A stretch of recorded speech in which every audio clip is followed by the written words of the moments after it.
welcome to Real Fish Talk, numeral 206. 26 of these have happened now. 26. Yes. Yeah. We're a little bit late today doing them building things, and couldn't be helped. Couldn't be helped. We're going to talk about photography and videography of fish, something that I think both of us know a decent amount about, considering we've been doing it for years. 12 minutes. All right. I've been working on it for 12 minutes. I've been working on it for years. I'm not saying I'm good at it. I'm saying I've been working at it for years. And normally people might be like, well, why wouldn't you have Jimmy do this episode? The problem I find with Jimmy is he's so far down the rabbit hole, the common person like me has a hard time interacting with him. You know, because he's like, oh, yeah, you just turn your ISO to 800 and then you change the f-stop and then, you're going to use this lens and you're going to do that. Yeah. And you're kind of like, wait, but how do I take a picture? Right. How do I do that? Well, like talking about his G lenses. Right. Like this lens right here, like Jimmy could fully school you on this lens. This lens is also $1,000. Right. So there's a problem. Yeah, that's a what paddling. That's not what a hobbyist is going to do. That's what I don't, even though I own this equipment, I don't use it because its ease of use is not good. Right. It takes a lot of setup. Jimmy will, like, for instance, the unboxing that came out today, the shots that Jimmy took, it took him a little over 2 hours. And most people, you're going to go, well, so that was what do we have, like 26 different fish? Most people aren't going to dedicate 2 hours, a solid time block, to get 26 usable images. Well, and that's not even images. That was video. Video happens a lot faster. And, there's going to be a lot of kind of, useful tips. And then things you just have to take as a fact. Like, for the most part, to get a really good picture, you might have to take 20 pictures or 100 pictures. Like, just know that most of the pictures you take will not be in focus or the correct framing, if you will, and the equipment that you buy. So like this $1,000 lens, for the layman, for a guy like me, it basically means that 1 out of 5 shots is now usable instead of 1 out of 20. You're basically buying to improve your odds, in my experience. Now, I started out, when I started my fish business, I was like, man, I got to take some pictures because video wasn't really the thing yet. So I was like, okay, starting up the store, I need to take better pictures. And what I had previously was a Lumix like 320 or something. And I spent about $300 for that camera. And it was absolutely terrible at taking pictures of fish. Yeah. But that camera was probably bought in like 2010. Or something, like 8 years ago, like a pretty long time ago. Yeah. And the technology at the time, it was as good as a $300 camera is going to get, and that was a huge investment for me, by the way. Like, set up another aquarium or $300 is no joke. Yeah. Now when you're just like, I just want to take some pictures of my fish. Right. Like, I've got these fish. I want to take some pictures. Yeah. $300 is like, I don't know. You hang over the, am I going to order that button? Yeah. You know what I mean? I'm like, maybe. I will say, I felt it did pretty good at video. Like, not amazing, but video, I find personally, I can get good video, and, good is a subjective term here, but like totally usable video that you could like post on Facebook, you could share with people, and everyone's going to get your point across, and they're going to go, oh yeah, good, yeah. No one's going to question it. No one's going to say, wow, I've never seen it look so good, but they're not going to say like, oh, what are we looking at? Yeah. Is that the potato phone going on? Is that potato vision? Yeah, which I had potato vision on my phone, and that's why I bought this Lumix camera. Hashtag potato vision. Yeah. And so a guy like me, and I think this is where this is going to work out pretty well, a guy like me, I'm full auto guy, which means I'm going to set my camera to automatically do things, and that's what I'm willing to pay money to do. Where I have a feeling like maybe you and definitely Jimmy, they want to go almost full manual mode, or at least Jimmy wants to go full manual mode all the time, and that's where I get lost. Because I've tried to do that, and I've sat through the course with Gary Lang on how to photograph fish, And yeah, it goes really in depth on ISOs and f-stops and lens choice, and and if you're not fluent in those already, it's pretty difficult, I would say. Oh yeah, you're going to be embarking on. So I mean, if you're going to go that route in it, you'd be embarking on a quest that, in certain people's opinion, in somebody working on that for 50 years may or may not even Have mastered it. have mastered it. Yeah. You know what I mean? Like there's photographers out there that It's artwork. have been shooting for 40 years, Yeah. and they're like, I'm not happy. Right. I'm not happy with what my product is. So I think just as an everyday kind of user kind of person, you know, especially nowadays with how much information there is out there, it's really easy to go really far down down the rabbit hole, right? Yeah. But I don't think that most people need to go down the rabbit hole, and it could just be more of a problem than anything else for the average consumer. You know, Yeah. like you said, $1,000 lens to take a picture of a Rasbora. You know, Right.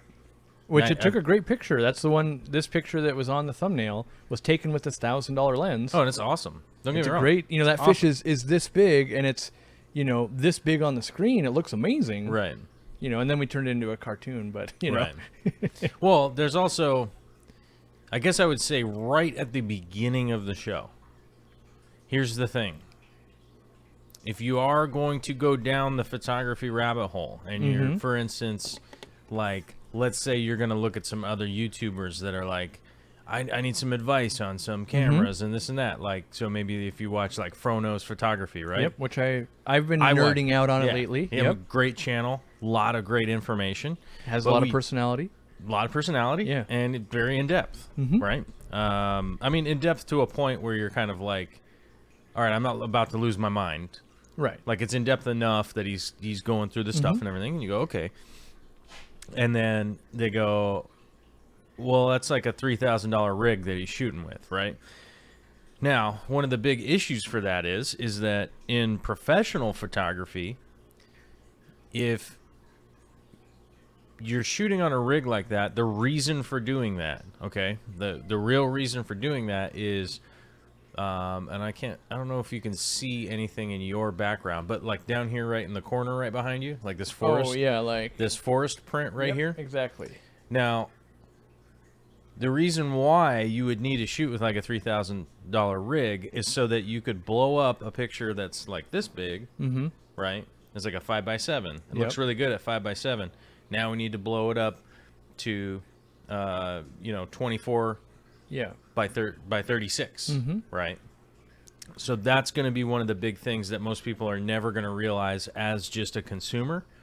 If you're posting things to like Instagram or Facebook, or maybe you have like that's the great thing. maybe you have like a blog online that you're like, oh, I like to keep track of what's going on with my fish tanks and stuff like that. That when you get into those upper echelon, prices, lenses, camera shooting rigs and stuff like that, that's going to be the big reason why they're so expensive, because you could basically you could take shots and you could blow this up into a billboard and it would be just as clear. It's also the reason that Facebook and Instagram, which, well, I don't know if everyone knows this, but Facebook owns Instagram. That's why they're limiting resolutions, is because, like, let's say you're playing around on Instagram. If they allowed you to post pictures that are like this big and look amazing, and you take it on your phone, you'd be like, oh man, that's not very clear at all. But because they limit it to like this big, almost anything you're going to shoot with, all of a sudden, because it's compressing all those pixels, it doesn't blur it, but it like blends everything really well. It looks like a way better shot than it would, because it's on such a small physical size with a relatively high resolution screen, typically on your own monitor or something like that. So that's why, like, we've kind of hit this. I feel like we've transitioned from $300 camera, kind of lackluster results. So technology has gotten better every single year, for sure. Like, I've been watching it. I've been buying technology. It's getting better every year. Meanwhile, the requirements for good photography are not going up. So, for instance, Right. if a 720p was the standard 8 years ago for social media, it's still the standard. Mm-hmm. You know, so you don't need a ton of megapixels or anything like that. So it means that all of a sudden we can buy a $300 or $400 camera that actually is pretty darn good at taking pictures or of taking video. Now, so far we've kind of all just been talking about pictures, and the good thing about pictures is you don't rely on autofocus as much, I think. Even though when you're tracking fish and they're moving, because you only have to get a glimpse in time, right? Like you pull the shutter on it, it focuses in, you snap it. Hopefully your auto settings are good enough. You know, if they're not, you take another picture. Whereas with video, if it's what me and Jimmy call it, and a lot of people call it, if it's hunting all the time. So if it zooms in on the fish and then the fish moves and it zooms back out and zooms back in and zooms back out, that's not usable video. So it's, in my opinion, can sometimes take more money for a good video device, whether it's a DSLR, whether it's a mirrorless camera, whether it's a dedicated camcorder. It might take more money to be able to track small, fast-moving fish without just hunting the whole time. Right. You know, so it can be a little bit easy. I find it to be a little bit easier to take pictures with limited budget, I guess. That's, I guess, because I remember I used to have customers that would use their iPhone. It was like an iPhone 4, you know, like I'm not going to say way back in the day, but like, you know, nothing cutting edge. And they would just pancake it to the glass. You put it against the glass of your aquarium and you wait for a fish to start swimming by, and then you start taking pictures. And eventually they'd swim at the right depth to where everything's in focus, and you'd be like, I can't believe that's not a professional camera. It was time, though, and that's, I think, that big, if photography and videography is a scale, on one side you have time and money, or no, you have money, and the other side you have time. Because, you know, if you go back 20, 30 years, we still have amazing shots of everything. It just was a lot harder to get back then. Right. And so now it's how much money do I want to invest versus how much time do I want to buy back.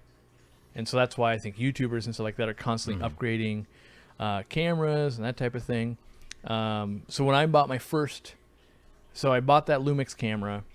It did not give me the results I wanted, like, at all, pretty much. For Right. Like it was just slow. It would focus, and you'd be holding the shutter to try and get it to focus, and it just wouldn't do what I wanted to. So then I went to, I think, the Nikon D3500, and it was about like $500 for the, like, I think I bought it refurbished, and it came with the kit lens. And then I had recommendation from another fish guy who I was able to buy a lens on eBay, because this camera you could change lenses. So I was stepping up in the world, and I was able to buy a $50 lens from like Olympus or something that just happened to fit this camera, even though it was a Nikon. But it didn't have any mechanism in it for focusing. It was all manual focus. And I actually found that to be easier, because for me, like, if you have a camera, let me grab a camera here. This is Jimmy's current rig. This is, we're using this for video and stuff like that, but I found it easier to keep your eye in the shutter and move your head back and forth, because you can do that really quick, and you're watching the fish move and you can react to it. Where the servos that are going on in here, they're hunting and trying, especially on cheaper cameras. They're not very fast and quick. And so it was faster for me to react, and it was way easier if I wanted to, for instance, let's say I know the plant has to be in the shot. So like, you got a tiger lotus, it looks amazing. Now you're just waiting for that cardinal tetra to line up with the plant so it looks good. It was easier for me to keep the tiger lotus in focus, let the fish keep swimming back and forth, and take pictures, and eventually you'll get it.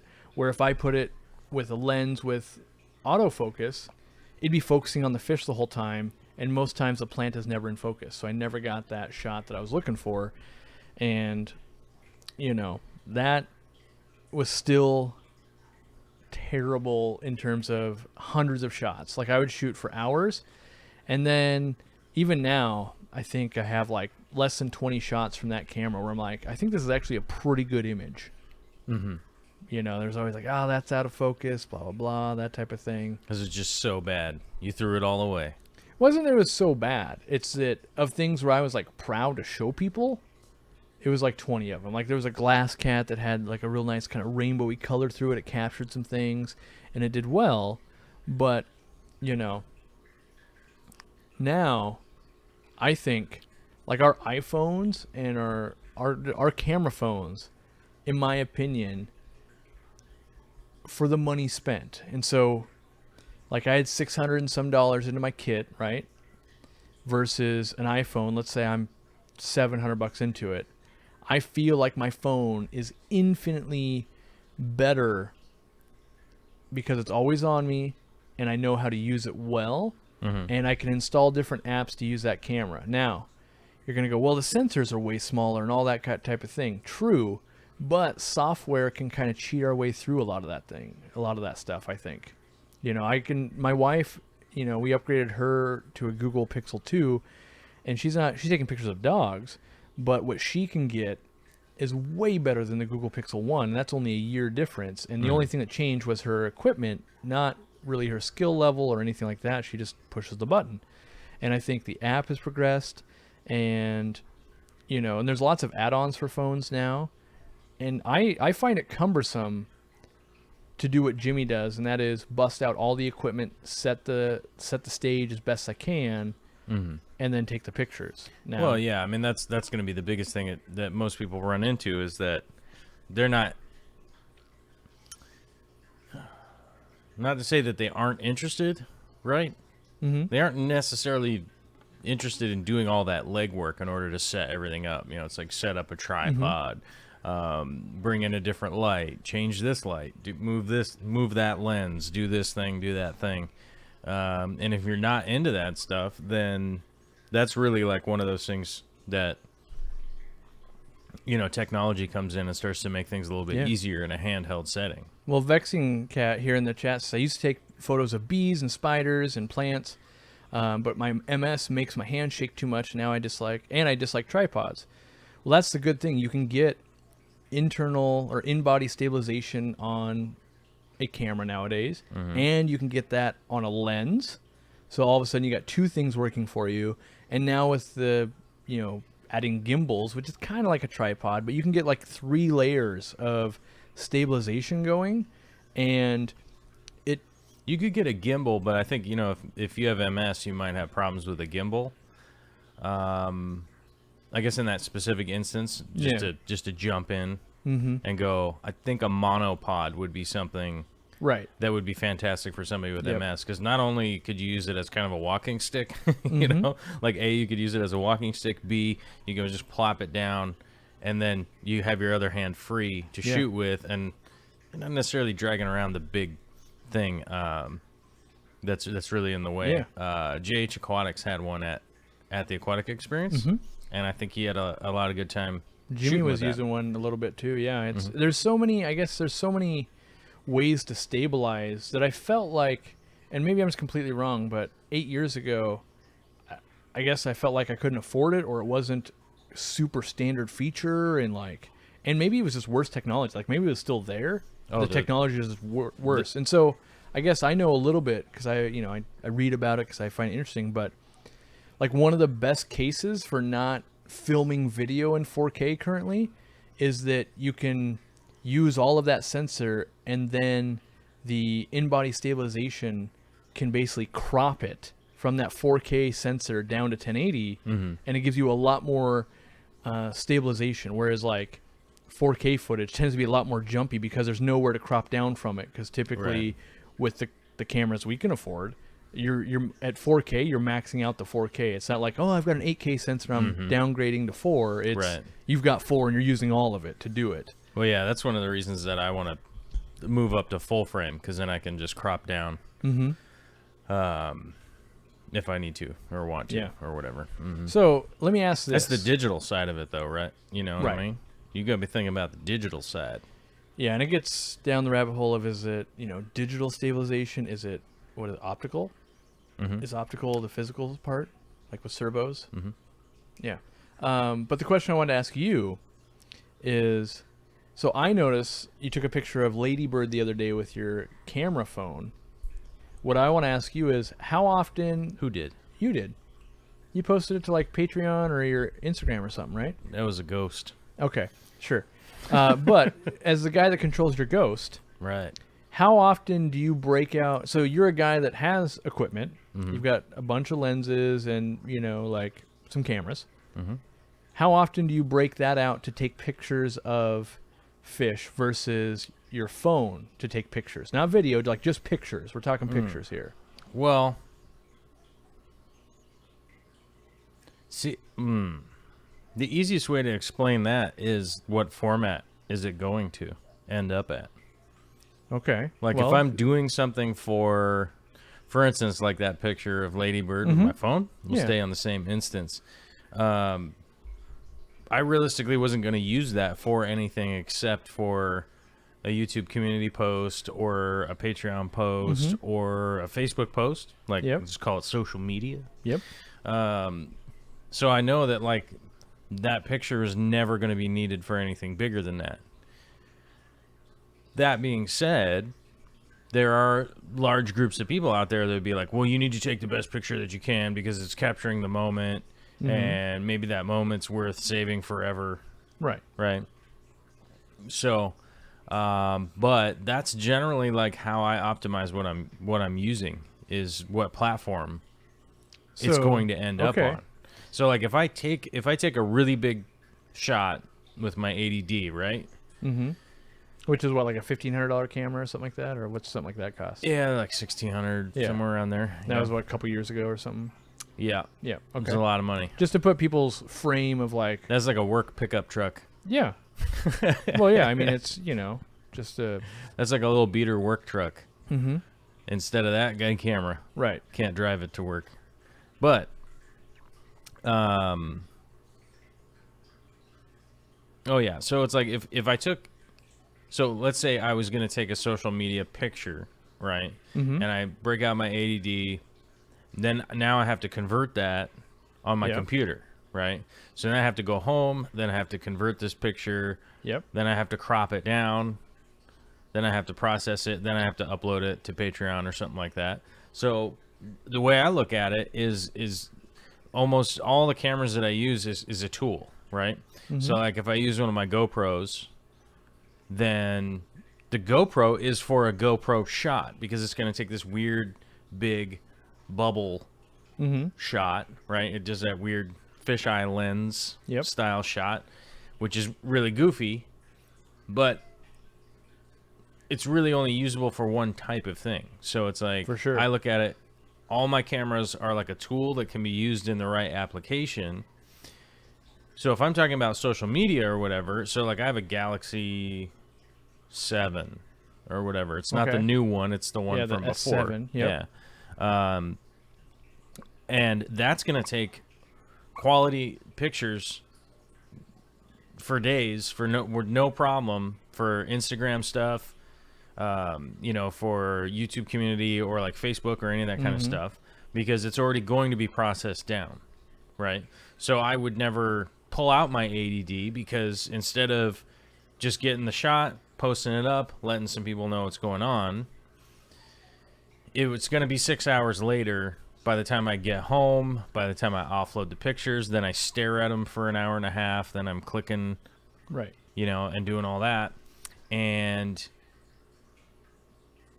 getting that shot out to people was more like, hey, I just got a cool shot of Lady Bird the pufferfish. Have you seen this? What a cool fish, right? Yeah. And 6 hours later, I've lost that love and feeling. You know what I mean? Right. You get it's like, you're like that thing passed. Whatever. So when's the last time? Like if a meteor's falling from the sky, and it's like you snapped a picture with your phone real quick, and you're like, never mind. You know what? I should wait for the next meteor to come so I can get a higher res picture. Because, well, yeah, I probably should just get a better picture. I know a lot of people that get that way too. Sure. And I don't have the right camera. Yeah. So it's really one of those things that, for me, it's the tool for the application. So oftentimes I'll just have my cell phone on me and something's happening and I'll be able to, get some shots of what's going on. Then I can just edit them down, upload them, and then be timely in what's going on. It also doesn't make sense that, like, like, here's the sunrise, and I'm going to upload it at 10 p.m. You know what I mean? You're like, what? What's this guy on about? Where is he? Is he in New Zealand or something? So it's pretty important to be able to have something like a cell phone, and I would say it's the most usable tool in everyday applications. So oftentimes I'm using my cell phone to just snap things that are going on. It's really easy to frame with a cell phone because you can tilt it. You can keep any kind of outside light coming in, So like if I use this, okay, it's just a business card, so don't worry, no secret information. But if this was the glass, right? If this was the glass of the aquarium, you can tilt your cell phone like this, and it'll keep any glare light that's around. You know what I mean? So like, let's say, so the reflections and stuff that are going on. So let's say you were like at somebody's house and they had a cool fish tank, and you were like, oh, I want to get a couple shots, and you don't have to go like, hey, could you guys turn off all your lights and cover up the windows? So so a cell phone is really useful for that. So the other thing I think about the cell phone is that I use it a lot. Right. And so I think that one of the important factors is because a cell phone is actually in your pocket, I think there's a lot to be said for actually getting good at using a device. So whether it's your GoPro, your DSLR, your mirrorless, or your phone. Well, here's if you get good at it. Yeah, exactly. So here's a personal example, right? Other than just fish related. Like let's say Vicky and I are going to go on a big hike. We're going to go up the side of Mount Rainier. You're going to hike 10 miles on the day or whatever. See all these mountain flowers. We're going to see all these beautiful things and stuff like that. And should I bring 20 pounds of camera equipment? Now, in my personal opinion, I say no. And most people go like, well, what are you talking about? Like, you could get great shots. You're up on the mountain. You're up at this. Da, da, da, da. And I think, but realistically for me, personally, any given day, there's 20,000 people with 20 pounds of camera gear getting not to say the exact same shot, but it's just like all around the world getting these like, well, here's my big camera and I took a big fancy picture, right? Yeah. And realistically, you go, oh, okay, that was cool. And maybe it ends up being a picture on the side of a bus for an advertisement that drives by, or maybe you never see it because a whole bunch of those people that go take all those pictures, then they go home and they're going to process them, and then they're going to figure out what they're going to do with them, and then they got to put a watermark on them, then they got to upload them to a photo hub or whatever, and you never even see them.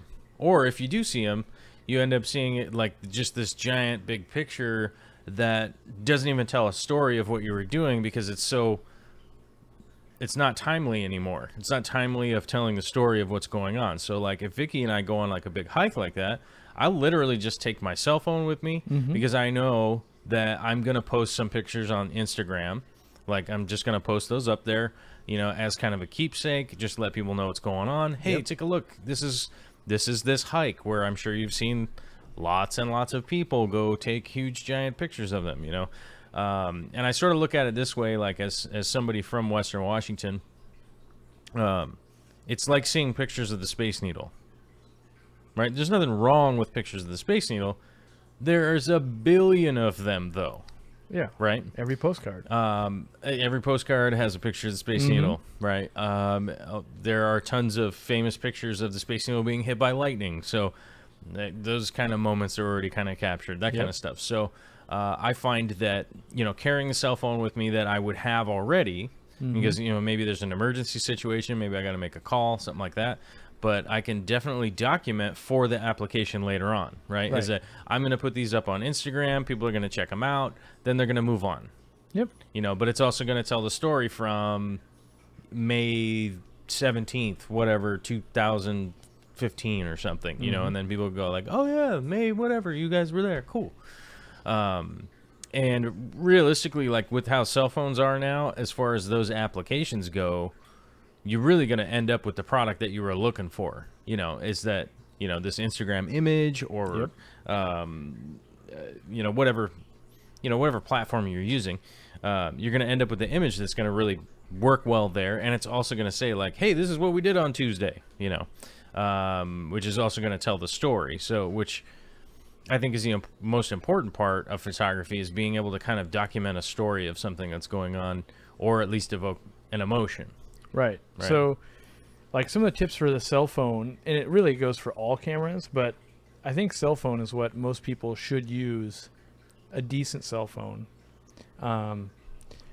Filming at an angle so you don't get the reflection of you holding your own camera. Like that's always the classic, right? Like, there's me.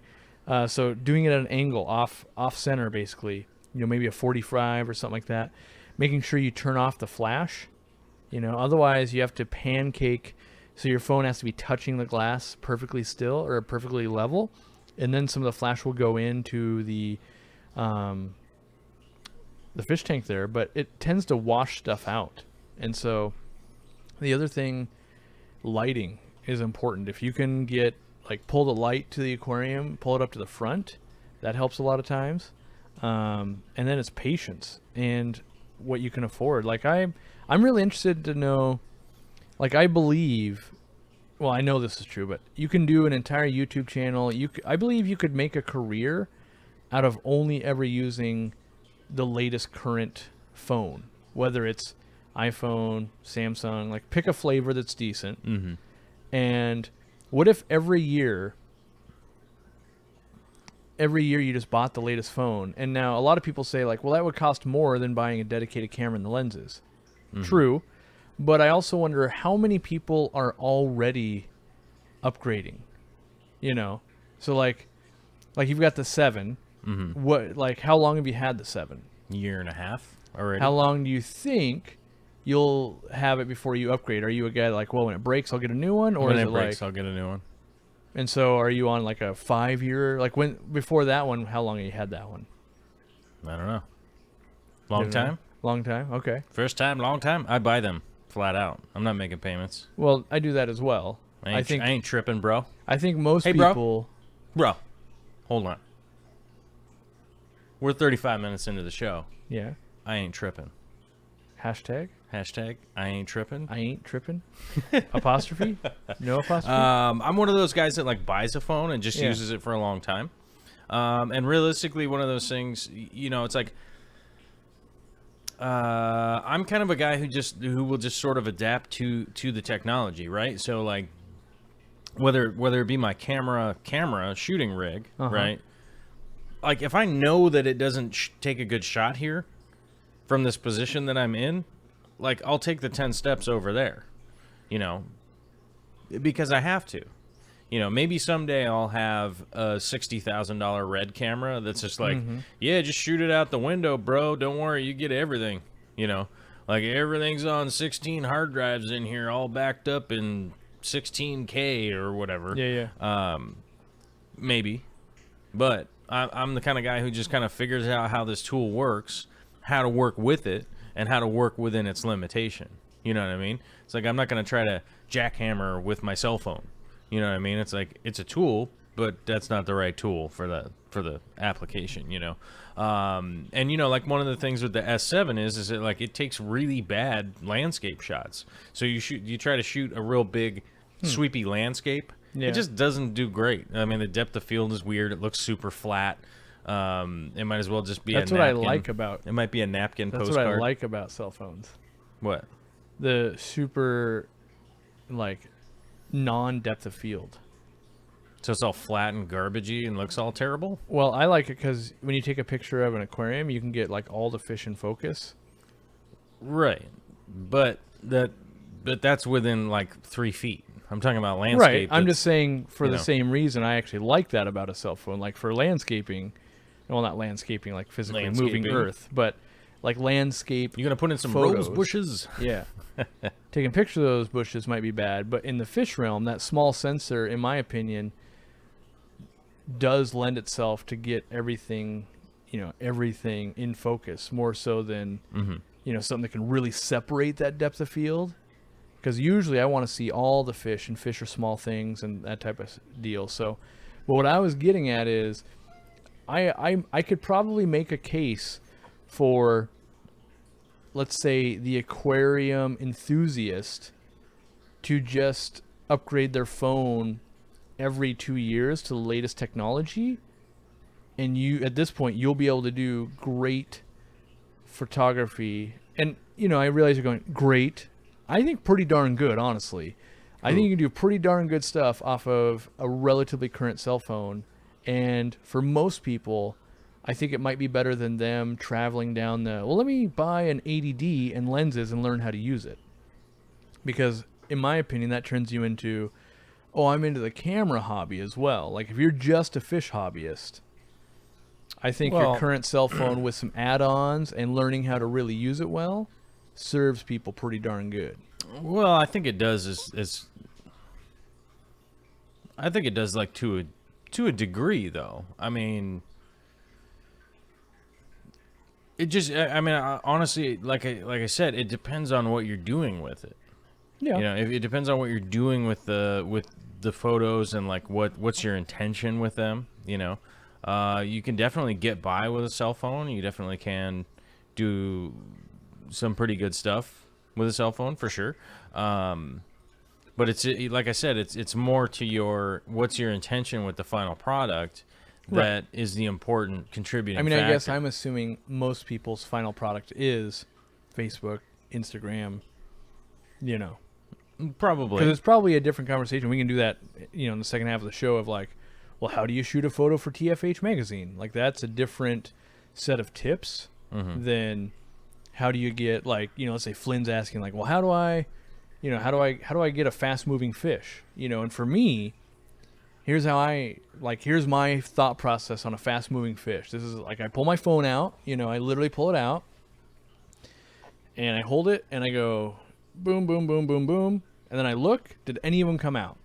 If the answer is no, like they're all blurry, then I go, okay, this is going to take a lot of work. And usually I don't want to do a lot of work. So my next thing is I take a video. I video that fish.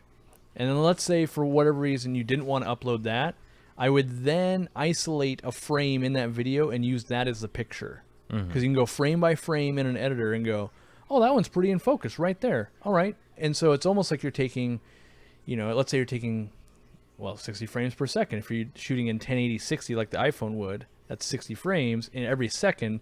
And you're really likely, so you imagine it's almost like that shutter's just going, catching a lot. And you can go frame by frame and go, hey, there it's in focus. Now, because you're doing it that way, there's probably going to be more noise and things like that. And that's one of the reasons why you definitely, with a smartphone, can't really blow it up huge because they're not meant to do that and that type of thing. But that's a real easy way, I think. Like let's say you're at a fish store, perfect example. You're at a fish store. You want to take a halfway decent picture of a fish because you're like, hey, that thing looks cool and everyone on the internet needs to see it. I give it let me try 3 or 4 times. I'm not getting that thing that way. Then I go for video and I kind of just do it on the fly and go, okay. And then I know if I sit down on a bench, give me 5 minutes, I can extract an image and put it out to Facebook or something like that. And, there's still a lot of, what I do like is that, let's say I have that Nikon D3500, which now is old, but if I was just going to buy a lens, like, oh, I need a macro lens, it's probably like a couple $100. Like, I know I found that one on eBay and all that kind of stuff, but it's probably like, okay, $200 for a macro lens. What I do like is on Amazon, you can like crawl on and buy a lens that's like a clip-on lens, it's macro lens for like $25. Yeah, on your cell phone. Yeah. It's not like mind-bendingly awesome, doesn't have autofocus, built in or stabilization. It doesn't have AF. Yeah, it is not AF. But it's like a hack. I feel like it's a cheap hack to just like, wow, okay, yeah, I'm really doing what I couldn't do before. And it's, so like if you go to like Flip Aquatics, #freeplug.com. #freeplug.com. FlipAquatics.com. Like, I believe. Where is Flip Aquatics? Other than the internet. What do you mean? Like, where in the world? Yeah. Ohio. Ohio. I just rubbed my nose with a That's a gross finger. Sorry. He had Sorry, snot internet. coming out of his nose, so he wiped it with a bloody finger. No, I think I had sawdust on me, and Yeah. And then you wiped blood onto it. then I wiped blood onto it, We've which been is a good working. look. And by we, I mean him. I mean, ew. But like on their Instagram, which does really well, right? Because they get some really great shots of shrimp. I believe they're using like a Samsung 8 with a macro lens that's like $25 on Amazon. Now Yeah, that I might have think changed recently, but They may have changed it, but I think when I talked to Rob, he was saying that's the. And so a lot of people are going, wow, how do you get like the best pictures of shrimp ever? It's time and knowing how to use your equipment of like, well, I've taken 4,000 pictures with this thing now, and I know if I hold it just like this, I can capture that, and maybe you got to get the shrimp to come up to the front of the tank, and maybe you got to change the lighting a little bit, and maybe you got to do, things. Right. But that to me is the perfect case in point of like a cell phone, and I guess that's my definition here. They use it in a professional manner. Like all those pictures, they go out to Instagram, but they're also their store pictures and stuff like that. So they're being used in a, I guess, professional setting, all off a phone, where I feel like 8 years ago when I had my Transformer 2, that was not even in the realm of possibility. Like, you would know like that. You took a picture of a potato with a potato, guy. You're like, potato, no. potato. That was a cat, not a potato. I took a picture of a cat, Yeah. and it was just that bad. So, yeah, and you now you can get a gimbal for your phone for like $7,500. That really can improve video, make it better. Yeah, I'm struggling where to go because I love these so much. Maybe I think the next step. Well, it's like you said, with like Flip Aquatics and them taking the shrimp pictures and stuff like that. I've had personal interactions with taking lots and lots of shrimp pictures. Yeah. And the best tool that you're going to bring to the table taking shrimp pictures is time. Yes. You're just going to have to wait. I mean, you can try and entice them with food. You can pull them out of the tank and try and put them in a container. None of those things really work. I mean, they might help. They might help a little bit. But realistically, shrimp is one of those things. Like, if you're taking pictures of any shrimp, freshwater, saltwater, anything like that, it is just a matter of patience. Like, you're just gonna have to sit there. You're just gonna have to sit there and eventually get the shot. It's just really the way that it's gonna go.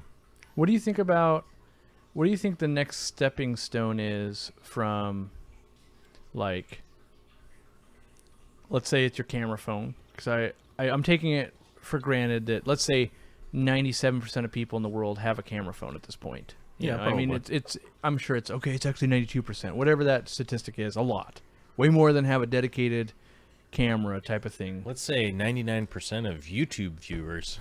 Definitely. Okay, that's a fair statement. There you go. So let's say from there, let's say you're just going, well, yeah, I get it. You guys are saying that's good. It's pretty good. But I got a budget, and I want to buy something else. Like, do they go DSLR? Do they go mirrorless camera? Do they jump up to like an 80D where they're going to need lenses, which DSLR you would too? Well, 80D is a DSLR. Right. Yeah. Like, where's the next stepping point? The next stepping point would be a mirrorless camera. Yeah, I agree. That'd be the next step up. I think, and this is a tall claim, but I think long term the mirrorless camera is just going to replace, like, it's just going to be the winner. Like, outside of like the winner as in terms of like prosumer, I guess. Because obviously, like, if you're a photographer of models all day long, like, and whatever, or you need to do it, like, was the Hasselblad camera, they just put one out that they can do 400 megapixel pictures now by taking 10, 40 megapixels or whatever. Right. Like, outside of craziness, I think the prosumer level, which I would consider like YouTubers as a prosumer, or just as, there's a term that actually exists called the dad cam.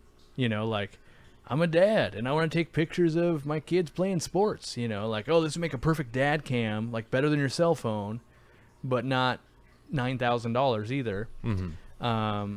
I think that's why there's so many that exist, like the Sony RX100. What is it? The Canon G7? Is that Canon? Or is that Lumix? Wait. Lumix G7? I think it's Lumix. Panasonic G7, yeah. I forget. But there's like these little handheld, and of course, any other day there's 700 cameras sitting on this desk, except for today. There's only one. But normally they're There's all just over one the place over and there. tripping over them. Well, he's taken over a whole nother desk. Oh, that's true. They're all sitting over there. Yeah. That's where. But like the mirrorless that I'm talking about, they almost look like your old school point and shoots. Mm-hmm. You know, like they're little. Yeah, some people were compact. asking, is the next step point and shoot? Well, I feel like point and shoot. mirrorless cameras are essentially Yeah. the point and shoot. The problem is, and maybe I'm wrong with this, I feel like there's no room left in this world for a $200 to $300 point and shoot. What do you think about that statement? Like, Well, why not? well, like who's buying it? So like, let's say it's a, you know, like I don't know. the Canon Power Shot. I just found out. I just found out the other day Yeah. that 80% of the United States population is in Eastern and Central time zones, Okay. which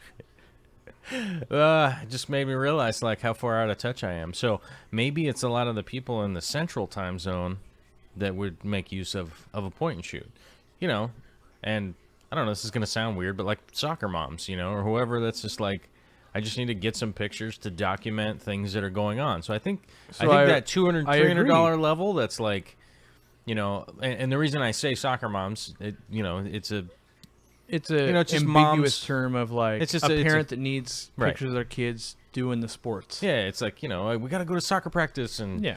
and you know, it's like this camera ends up in a gym bag kind Yep. of situation, kind of thing, or you know, kids spill, you know, chocolate milk on it or whatever. I think there will always be a market for the $200, $300 just document camera. We went to Disneyland. See, I And we guess took in my pictures, mind, and it fell off the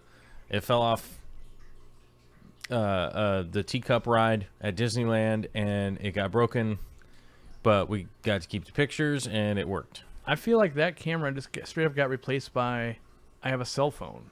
Like I just feel like that it was small back when potato phones existed. Right, but I cell needed phones a power now, shot. Yeah. Cell phones now are $1,000, $1,200. I Moving agree. forward, I agree. But I'm wondering, you know, and obviously I don't know, we don't have data, but I'm wondering how many people that have, let's say, the money to spend $200 or $300 on a point and shoot cyber shot or whatever like that grade of camera is, doesn't already just own like, well, and here's the thing, right? So maybe I would still rather have like an iPhone 4 or a 5S or something at the $300 level. I don't know what price they are or whatever. Than the point and shoot, or not like the cyber power shot. Right. The problem is I don't know those cameras because I don't buy them. It's been so long since I've ever looked at something like that form factor. The last time I saw one, I think Vicky uses one, right? yep. Yeah, that's the last time I saw one. I was shocked. I was like, oh my god, there's like a point and shoot camera that I never see those anymore. You have to remember that like there are a lot of people that don't do things the way that we do. No, I know. I mean, there's not a lot of people walking around with $2,000 worth of camera equipment to take pictures sure. of fish. You know what I mean? Like, and I do that. So does Vicky have? And you don't have to say what type or anything, but does she have a newer phone? Yeah, she has the same phone as me. So And so she prefers does she prefer the image quality, or what is it about the point and shoot that she goes, ooh, let me take that well, the out of my point and pocket? shoot. I mean, the point and shoot does take better. I mean, realistically, it takes better. It takes bigger picture files than most cameras on cell phones do, because most cell phones, you know, whether, you know, and here's the thing, like there are a lot of cell phones out there that sell themselves as taking a really big picture, like this is a raw picture, and you're like, no, let's blow it up and let's see how raw it is. It's like, at the end of the day, the sensors are still like the smallest sensor in any it's camera. a tiny sensor, you know, and that's always going to be the big, you know, to me personally, like whether it's DSLR or mirrorless or a point and shoot or any of that kind of stuff, I don't think the current technology is ever going to beat a DSLR. A mirrored camera. Yeah. If there is something that beats it, it's going to be a whole new technology that we never heard of before. Mm-hmm. Like when the internet came out. Right. People are like, what? What's that? I don't know. Never even heard of it. That sounds crazy. That's weird. It will be something like that. That's like VR. You know what I mean? Right. It's like, what does this thing do? Oh, it takes image of everything in every direction.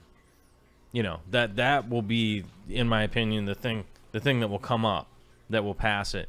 I don't think mirrorless cameras, just the same way as no matter how good cell phones get, I don't think they'll ever pass up a DSLR or a mirrored camera, because it takes such a bigger picture. And it's one of those things, like if you take that, how many megapixels is it? Was it 100 megapixel or something like that? 400 megapixel picture, and you take the exact same picture with, for instance, like a 1DX, and you put them side by side. You take the same picture, you put them side by side, and they go, this is 400 megapixel, and this one's only 60.2. Strangely enough, the 60.2 one is clearer once you get to this size. It's because the sensor is that much bigger. It's taking in all that light. It's taking in a bigger, and so, eventually you get to the point where people are just arguing just to argue, right? Sure. But I mean, that's the basis of our show, right? Right. And it's just like it's not the basis of our show. I always have to knock your headrest off. That's why I'm here. Oh, you put it upside down last time, and I can't forgive you for it. I'm just going to set it, or I don't. It was on the chair upside down somehow. Well, it popped off, and then I tried to put it back on because I was trying to be kind. Now I'm going to set it on that chair over there while I continue the kind-hearted kindness that comes out of my body. I will concede that the point-and-shoot, cyber shot type of camera, whatever, is a better camera. What I'm saying is... So, one of the big advantages, the reason that Vicky takes it out, it takes a little bit better pictures. Yep. Right. And, it's not operating off of the same battery. Yep. It's just a camera. You can just pop out of the camera, take some pictures and stuff. If it's a... And realistically, there is a market for people that don't want to take out $1,000 cell phone on like a rafting trip and have it get broken, lost, stolen, whatever. Like there is always, in my opinion, there'll always be a market for that. GoPro will probably come out with some kind of camera that takes good pictures someday. I don't know when that'll happen. They're still in business. They're at Hero 500 now or something. Yeah. It's the Hero 23. We still can't take a flat standard picture. I don't know why. Like it's always got to be the fisheye shot. I don't know. But like I think something like a GoPro or something like that will eventually take the place of that $200 point and shoot style camera. But I think there's a lot of a market for it, and I also think there's a lot of market for it for other countries. I mean, Brazil, Chile, Argentina. There's a whole bunch of countries, South America, that would love a point and shoot camera because they don't have a cell phone that takes pictures. Shackelford doesn't understand point and shoot. Point and shoot is basically full auto cameras. That means that like you point it at something and you click the button and it takes the picture. Whereas like a DSLR, while it has a auto mode, the camera is designed that you wouldn't just point it at something and take a picture. You would set all the parameters type of deal. So a point and shoot, it's just probably a term that was coined 20 years ago, 15 years ago. I don't even know how long ago, but it's always meant that any end user, being us, you could pick it up and all you got to do is pull that shutter button. It does all the other work for you. That's the basis of that camera.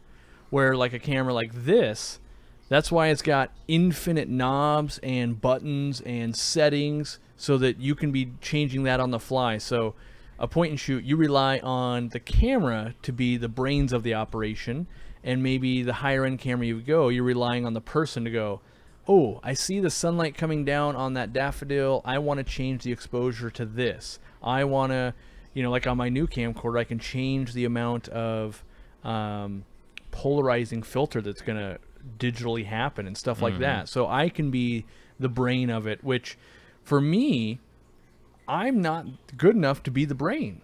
Like, the reality is I'm not that good.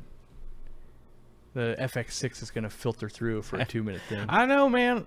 It's not only is it instinct that I'm like, I hear a noise change, I have to look.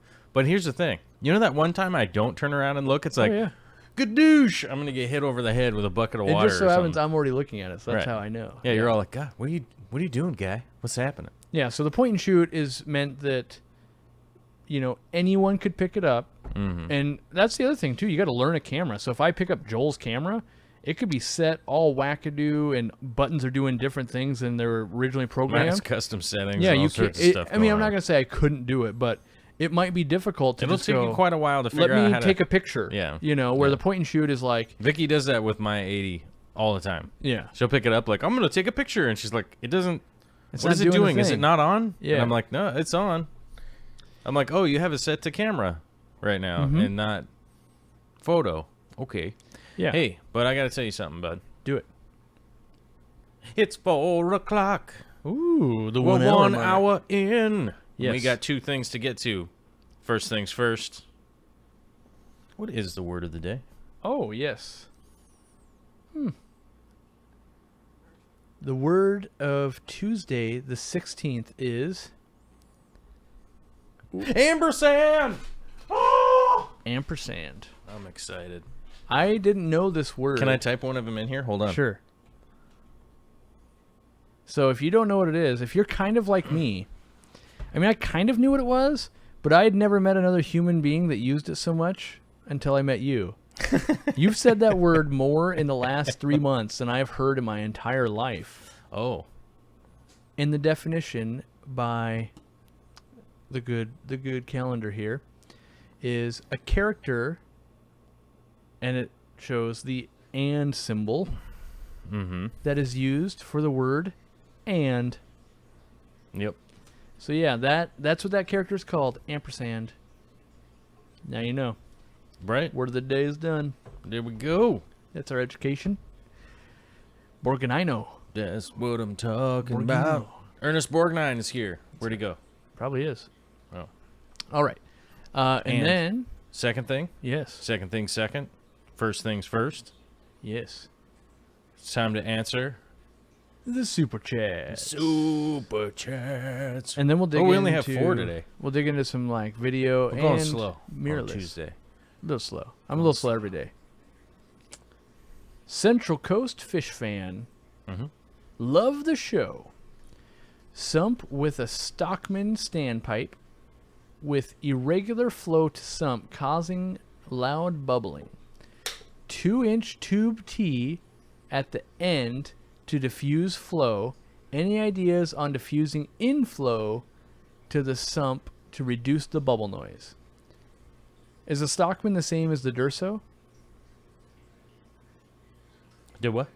Stockman standpipe. Is it the same as a Durso standpipe? I don't know. I don't know what they're calling a Stockman. Let me Yeah, you Google that. let me Googleize it, bruh.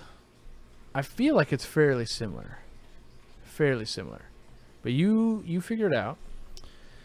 Stockman standpipe. Wah, wah, wah. Sal Sanchez says, first time Planet Tank. Thanks for the easy green. # free plug. Well, it cost you $2, but it's negative $2 for me, so that's good. That's like a paid. Wait, what that's a happened? paid What happened? sponsor. What did I miss? Super chat of $2 says, first time Planet Tank. Thanks for the easy green. # free plug. Oh, yeah, that was your fault. My fault? Yeah, it was like you're doing. Yeah. It's good, though. Yeah. You got Stockman? You got him on the phone? Is he flying here? Named after Ken Stockman. All right. Ken Stockman's standpipe implementation.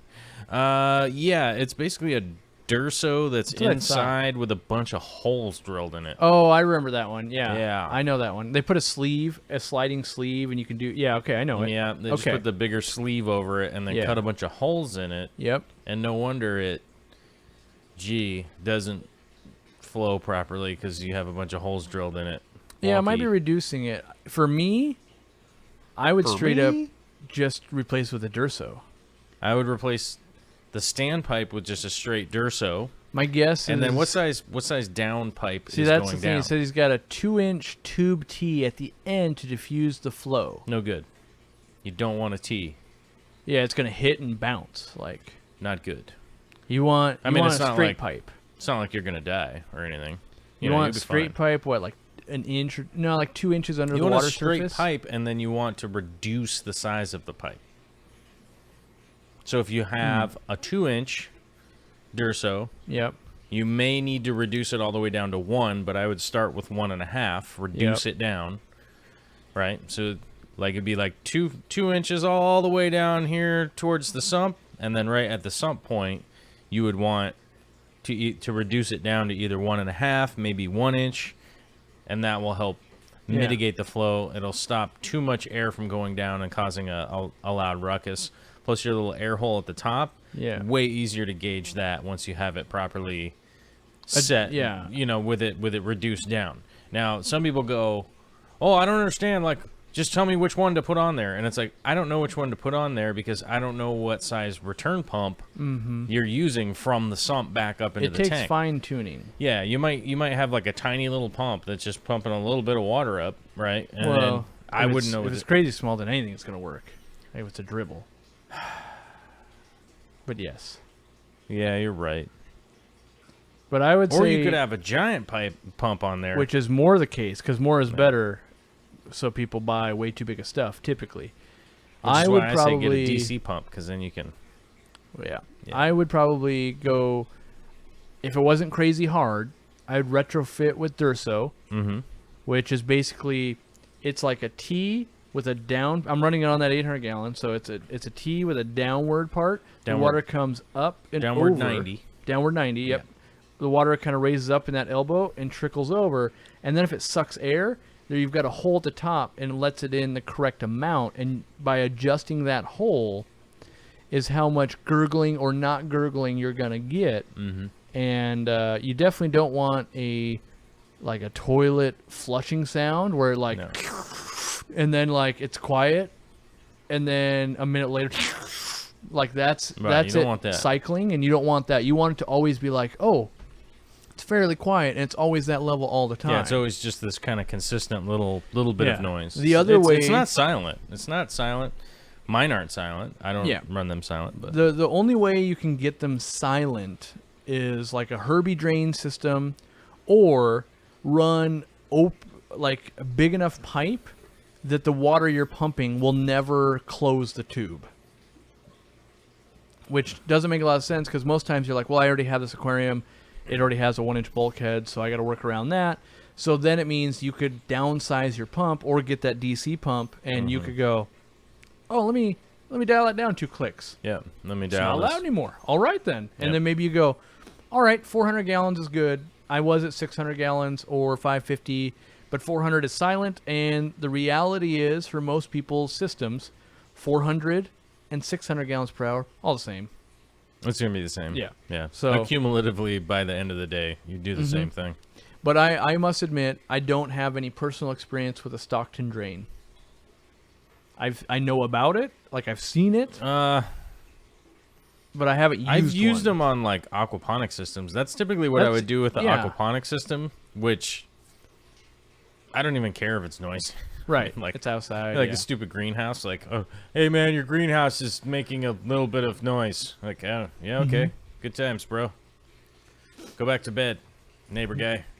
You know, he's like, it's 2 p.m. You're like, I don't know, I don't care. Go back to bed. Brendan's life. It's just like, go lay down, go lay down. Treat your neighbor like a dog or something. Just tell him. You're not gonna get any treats later. Quit barking at that person. Oh man. Shh. Shh. Shh. Yes. Okay. Brendan's Life says, I like to play with action cams because they're cheap and that makes the loss less horrible. I took a Tahoe trip and all video was on the same $50 camera. Yeah, I've played with a couple of those, like maybe a Yi camera. It wasn't the Yi brand, but I've played with one of those $50 ones. I'm going to say this. If you find a GoPro to be lacking, you'll really find one of those to be lacking. And in my personal taste at this point, I find a GoPro to be lacking. But there's a lot of people who are like, no, man, the GoPro is awesome. And then in which case, yeah, maybe that $50 camera is worth it. But yes, I use it for some underwater shots at best these days. You know, I don't like the fact that I can't really see what I'm trying to video really well because the screen's this big. It makes an Instagram picture on your phone look gigantic, like it's an 80-inch big screen TV in comparison. Right. So it's not wieldy. I'll say that. You're like, it's hard to stabilize something the size of a peanut. I don't know. To me, like the image quality is just like it's so bad. It's not the worst ever, but it feels like. Here's the thing. I feel like a GoPro. Yeah, it's not the worst ever. I feel like a GoPro is equal to the footage of a camera phone 4 years ago. Like it lags behind. Yeah, but I you know, and it shouldn't be. I because could just it's get expensive. a waterproof case for my 80D that would. So that's a good probably point. cost less than the. That's a good point. When I went to Hawaii, all I took was my phone. Right. And I went and bought a $20 case at like the convenience store for it, which is essentially a supersized sandwich bag. Let's be real. Pretty much. And I got underwater turtle footage. I took pictures of corals. I did all the things with my phone, and it was awesome with just a phone. And this is coming from a guy that I own a GoPro 5 Black. I own all this kind of stuff, and yet on my vacation, I didn't want to be bogged down. And when you go to the beach, I don't want to be like, well, someone keep an eye on $10,000 in camera gear. Instead, we had to keep an eye on like my wife's purse, which had some phones in it, which, you know, you can't really drive somewhere without the minimal stuff. Right. So that worked out well. But I do like action cams for setting up time lapses and that kind of stuff underwater. You know, if I didn't need them for underwater, I'm not sure I could find a good use for my action cams.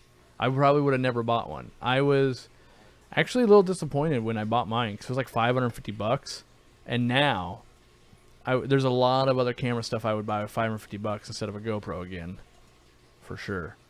Yeah. Especially since the iPhone can go like 3 feet deep in water, like it can do what I need it to do in aquariums. Like I bought it for aquarium use. Right. So I kind of got bamboozled, but everyone was like, "Oh man, you know, the GoPro, they're sweet. You should get one." And I got one, and I was like, "Oh yeah, it's all right, cool, I guess." You know. Before we get to the next part, what's our concurrent? Concurrently, We got to check. We have Real Fish Talk concurrent count coming up. Yes. Concurrently, we have 345 people who enjoy the photography. 345? Good Lord. That's a lot of money. That's a lot of money. CJ Moen with a $5 super chat. Thank you. John Fish Lounge, $2 super chat. Surprises. Uh-oh. You didn't see that one coming, did you? Surprises. Surprises. Really? Brennan's Life with another super chat. Is K1 media made on a pinwheel pasta machine? I don't know that specific answer. I do know that it does have the look, doesn't it? It does. I do know that good K1 media brands, like whether it's K1 or something else,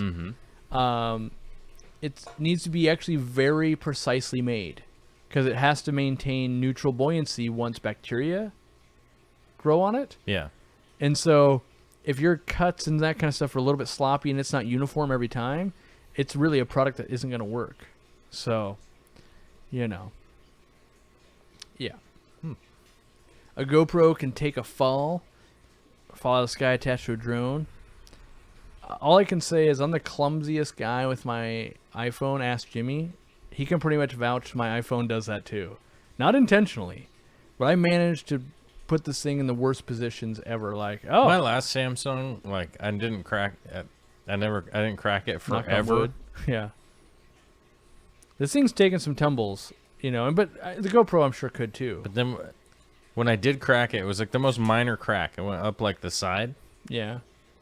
Were you So like it didn't obstruct reading Facebook and you sneezed?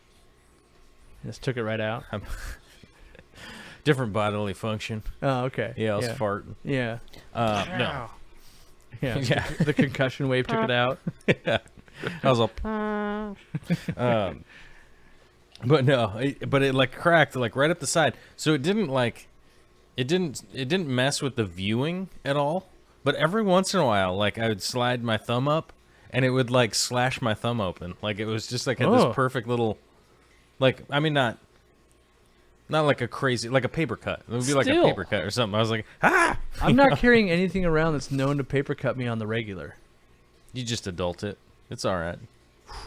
I don't know, man. Like, wait, now my brain is like, couldn't you put a screen protector on it and prevent that? No.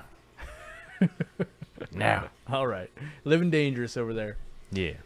Dan Squires is wondering what fish to put with Tropheus debosii to keep him company. So it sounds like it's just a one of. One Tropheus debosii. Without tank size, it might be a little difficult, but in general, I've seen a lot of people rock assorted African cichlid tanks, which is like heresy if you're on the Tropheus forum. But I've seen a lot of people do it. Yeah. In general, other things that don't have to eat a hardcore meat diet, but tropes can be ornery, but so can Mabuna. So without knowing tank size and what you're into, I would say in general Mabunas. Obviously, well, I shouldn't say obviously, but you could totally just be like, hey, what if I got 15 more debosii? Yep, that would work. That's like a best case scenario, but maybe you got a reason like, I don't like them that much, or,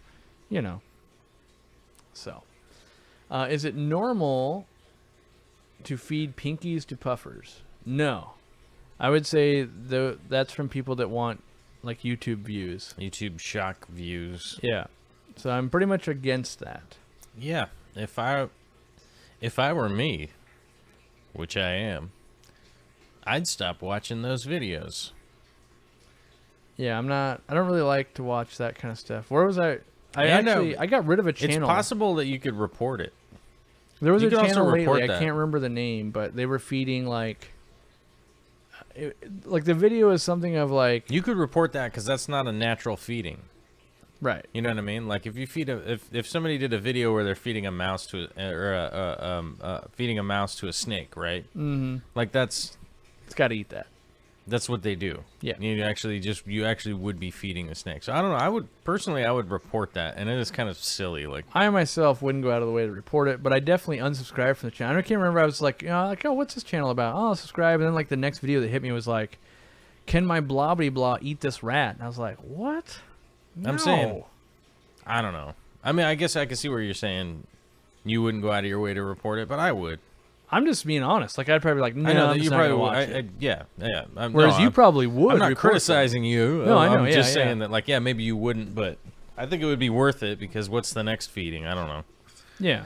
And it's just pointless. I don't know. It's just stupid. Yeah, I'm not a fan of it. Like, for sure. Oh, I want to make 200,000 subs. I should start feeding live animals to my puffers. But that's not, in my opinion, that's not the way I would want to grow a channel. I'm not sure I could say that's purely just wrong or anything like that. I'm not telling anybody to do anything. I was saying if I was me. I'm just saying I wouldn't do it. I'm saying if I was me, that's what I would do. Because I do, to be do. I do. To be fair, there are things I will feed they're alive, like crabs, snails to my puffers, both those, because I find them to be something they actually need. And then I do plan on feeding the archers some crickets, and that would be live. But also that is like their entire existence is to shoot down bugs and eat them. Right. So like I look at it as like a enrichment thing of what they would naturally want to do, not like, oh, let's see if an archer fish will eat this pinky off a branch. Anyway, it's the same reason I don't really feed fish to fish. I don't enjoy it. No, me neither. And I guess that's the strong point, is I don't enjoy feeding the snails and the filler crabs, and like I do it out of like they needed this, not like, ooh, I can't wait to watch them kill that thing. I just do it like, here, eat what you got to eat, man. Eat your clams, bro. Yeah, and I would prefer it to be frozen, but I do know that they do need to hunt. Like that's part of the enrichment of their environment on some of these fish, is like they need some kind of enrichment. The same reason I put a dog treat in the dog toy, so it can work at it for an hour to get it out, instead of just like, here, or go chase this squirrel, I'm just like, oh, here, let me try and enrich it. So Michael Monker, getting some autos soon, and I always have trouble keeping them alive. Would the 3 med quarantine help, or is it a lack of nutrition that kills them?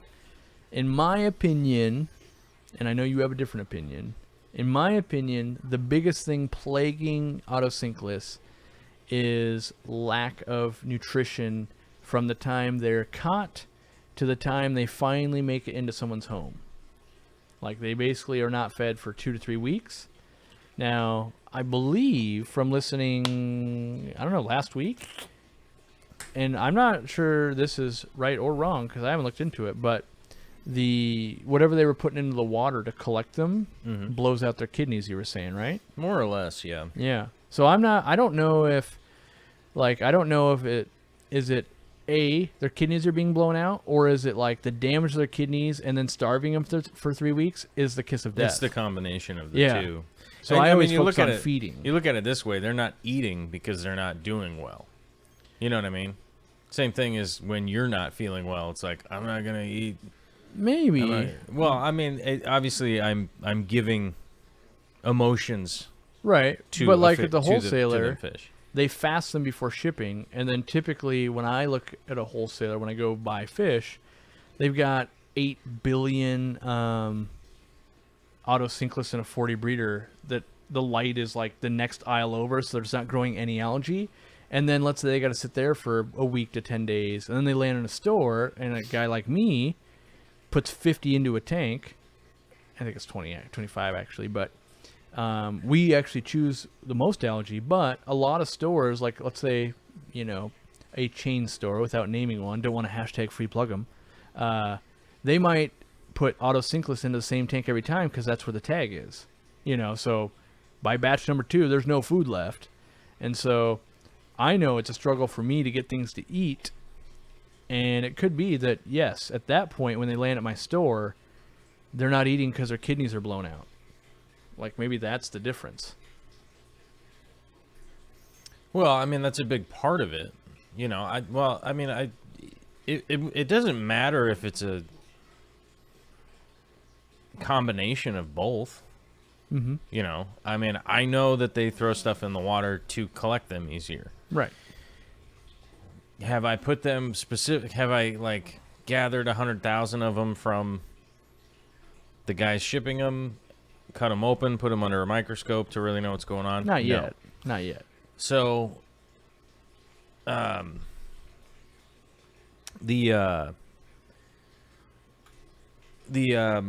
issue is that if it's a combination of the two, like these fish aren't feeling well, they haven't eaten in a long time, it took them a bit to get, collected. Yep. And then they're having kidney problems because of what they put in the water. Meds, yeah. Or not in the meds. And then they haven't eaten in 2 weeks. Mm-hmm. Or if there was food available, maybe they weren't eating because they weren't doing well. So they weren't ambitiously going after food because they're having a problem. Mm-hmm. Or there's just too many of them that there really is no way to feed them. Whatever it is, even if it's just a combination of all those things, it's still a problem. Yeah. And they die. Very commonly. Yeah, so I think to answer Michael's question, I would say as a home hobbyist, I would focus on getting them to eat. And then if they're trucking along and eating, then you can go, oh, maybe I want to deworm them or, try some other things. But I think, we do use the med trio on them. But we also are the second stop or whatever. In my opinion, if you come buy an autocinclist from us, they should have already been dewormed, and you should just focus on getting them food, and then you could continue any type of quarantine procedures after that, which we focus on getting them food as well. I find if you can get almost any fish, you get them eating really well, it's a lot easier to turn the corner if something's wrong. Get them eating. LG3 Nation says, cool show, man. Mans. So it's man in parentheses S. Mans. Yeah. And last but not least, here at the 4 o'clock hour, Lisa Jobs with the 777 lucky super chat. 777. That seems to be her thing. and I always remember her for it. $7.77. $7.77. Yeah. Right on. Well, thank you. I appreciate that. LG3 and don't remember your name now. Lisa Jobs. Lisa. Oh, Lisa Jobs. Yes. Jobs. Yes. Well, thank you much. So in the second half, I think we could talk about some video. You want to talk about some video a little bit? Yeah. We can talk about some video a Tips little bit. maybe. So Videoing to fish. continue from before, the mirrorless camera is that, for lack of a better term, probably that $500 to $1,000 type of camera that I feel like is designed with video in mind as well. Like, it's meant to be a hybrid of, like, let's do both things 75% well. Sort of type well. deal. Yeah. Mm-hmm. It's not like, and it's, whereas like higher end cameras, like, oh, this one's made to do pictures, or this one's made to do video. This one's like, well, what if we take a year and a half or 2 years old technology from both and try and merge it together and come out with something pretty decent? And that's the goal. And then it comes down to whether that actually happened or not in the reviews. But like the RX 100, I love Jimmy's RX 100, the Mark IV. It's tiny, it focuses pretty quick, it takes pretty good pictures, but it's got like an ultra wimpy battery. There's no microphone jack in, which for video is a beating. Like, that's brutal bad, wicked bad. But besides those two, I gotta say, I've played with it a little bit, and I kind of fell in love with it. Like, as a guy myself that's like, I just want to point the thing at the thing I want, and I want it to work. It did that pretty darn good. It doesn't, so, and I should say, this one that we're talking about doesn't have any interchangeable lens or anything like that. It is built in. And so Which one? The RX 100. Oh, okay. Yeah. So it's built in. It's kind of like a camcorder, but it looks like a camera, right? So it kind of operates like a camcorder, but it looks like a camera. And someone else was asking, what about camcorders? The biggest difference that I can find between a camcorder and a camera, there's a couple of things. One, the way you hold it.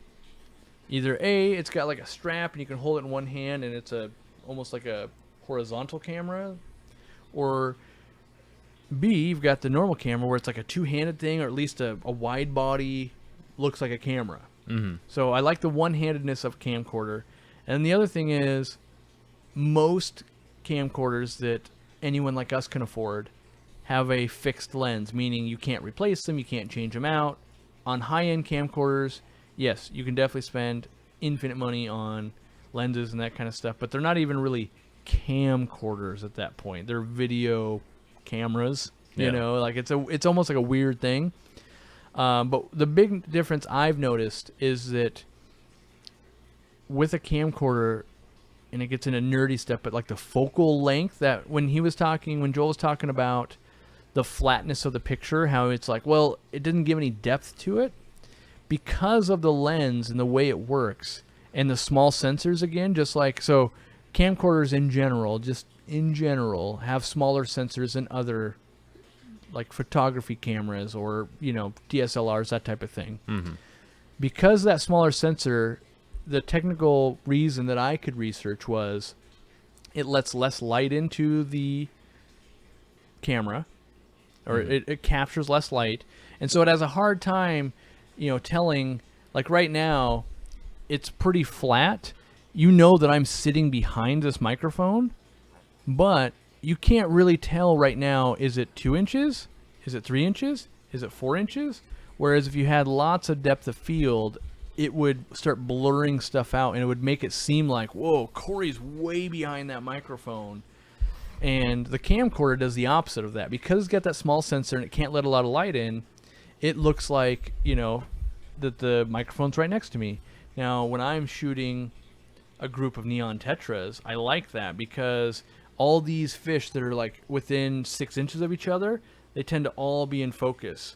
Where this camera right here is so good at detecting the fish you want to focus on it blurs out the rest of them. So it isolates, and that's where you get really good like portraits. And if you wanted just one, like if you were going to print a picture to put on your wall, you would want something like this. Get the one fish, get it big, get it perfect, boom, you got a perfect thing.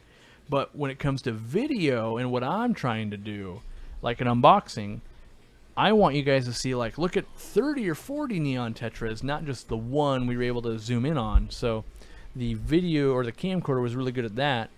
And what I like is when I'm doing my thing, I got fish in one hand, I'm holding it up, and I can use all the buttons from one hand on the camcorder.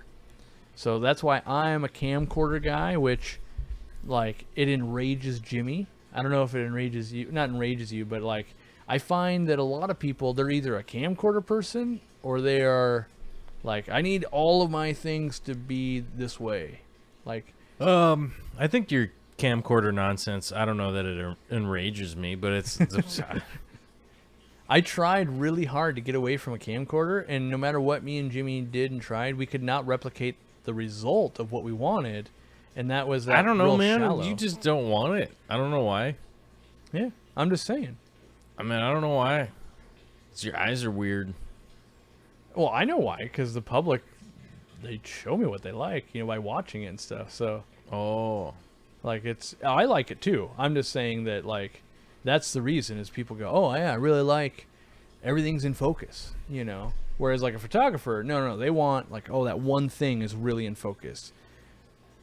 Just the one thing. Yeah, I find the average public, they just want all the things because they want to stare. Like, for instance, right now, if we were using like let's say this A6500, right? That's what this is. We could make it where you would see me and I'd be so crisp and clear, but all the background would be blurred out. The subject, would be very, very, very in focus. But like this Logitech camera, sensor small, that type of thing, because of that, it's capturing, you can see clearly, like you can read the numbers, you can look at the art, you can do all those things. And that's the shot I'm looking for. Well, that's the shot I'm looking for when I use a camcorder. That's the difference, is I'm looking for that shot with a camcorder, whereas that other shot we use that for, and they each have their own uses, I would say. Yeah, I mean, I don't think it's like useless or anything. Yeah. You know? I think that there are good applications for like a camcorder for sure. I guess what I was getting to is I don't think you or Jimmy, well, I don't know about you, but I know Jimmy wouldn't, like if you're like, okay, here's $1,000 to spend, he would never buy a camcorder. He would be like, I'll just buy more gear for this because it can do both, but it, like, I wouldn't never buy a camcorder. If I was doing...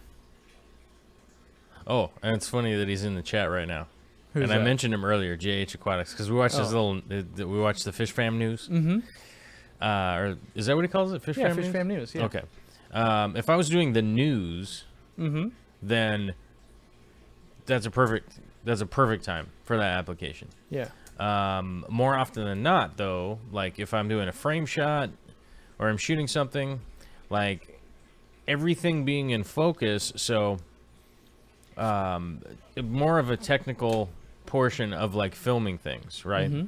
Is that when you jump from, let's say, across the fish tank and we're like, the tiger barbs are really hungry and they want to eat food because they're alive, right? And then it pans over to you saying it and you're like, I'm alive also, and I like sandwiches, right? Yeah. You don't want everything to be in the background as far as with telling a story. Like, if you're telling a story or you're explaining something and you're using multiple cuts, then it's not usable to jump to the subject who's going to explain something and have everything in the background be in focus. Right. Now... if we're going to shoot a shot where you're just going all around and looking at the stuff in the tank, and then you're going to, for instance, throw a voiceover in, which is what I do oftentimes, which you'll notice that setting a soft focus so that everything is in focus on my camera, I do that fairly often so that people can just look around and see what everything that's going on. And then I can just crop it down so that I can keep it where I want in editing and stuff like that. And then I'll do a voiceover of it. It's good to have everything in focus for that kind of shot.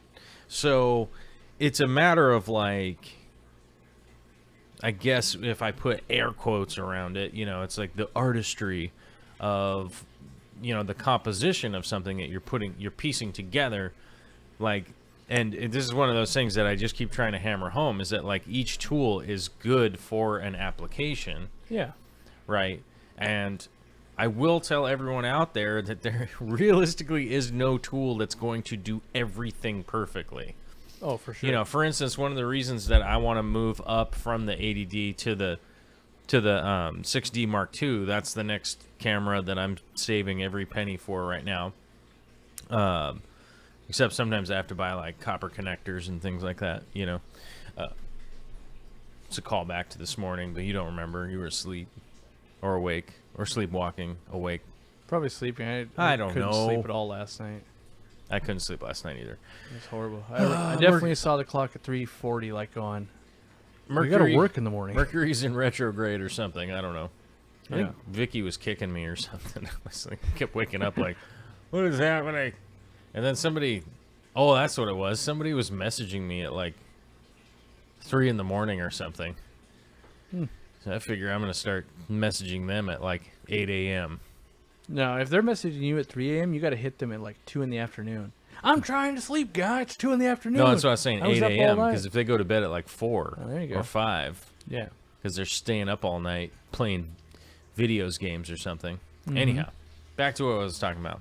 So one of the reasons I'm saving all my money for a 6D Mark II is that a lot of the projects that I'm doing going forward aren't going to be just me behind the camera doing voiceovers, right? Right. So a lot of the focal ranges and the shots that I need to do moving forward are going to be along those lines of, that's the tool that I need for the projects coming up. Mm-hmm.